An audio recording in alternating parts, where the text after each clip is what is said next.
السلام علیکم، کیا حال ہے؟ ٹھیک ہے؟ کوشش کریں کہ زندگی میں اگر مگر کی گردان سے باہر آ جائیں۔ اگر مگر آپ زندگی میں کرتے رہیں گے تو کچھ بھی نہیں کر سکیں گے۔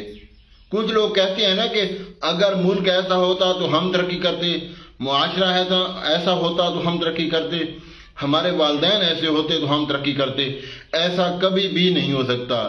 جتنے بھی آج تک لوگ کامیاب ہوئے ہیں ان کی زندگی اٹھا کر دیکھ لیں، انہیں کبھی بھی ایسا نہیں کہا کہ اگر ایسا ہوگا تو ایسا ہوگا، اگر ایسا ہوگا تو ایسا۔ یہ کبھی بھی ممکن نہیں ہے۔ جب بھی جو بندہ کامیاب ہوا ہے تو اس نے اپنے بل بوتے پر ہی وسائل پیدا کیے ہیں، اور ان وسائل کی بنیاد پر اور موجودہ وسائل جو اس کے پاس وسائل دستیاب تھے اسی وسائل کو بروئے کار لا کر ہی کامیاب ہوئے ہیں۔ اور کامیابی تب ہی ممکن ہوتی ہے کہ بندہ سوچے میں یہ کام کیوں کروں اور کیسے کروں۔ جو بندہ کہتا ہے نا کہ اگر ایسا ہو تو میں ایسا کروں گا، وہ بندہ زندگی میں، یہ میں لکھ کے دے دیتا ہوں، گارنٹی ہے میری، کبھی بھی کسی بھی مقصد میں کامیاب نہیں ہو سکتا۔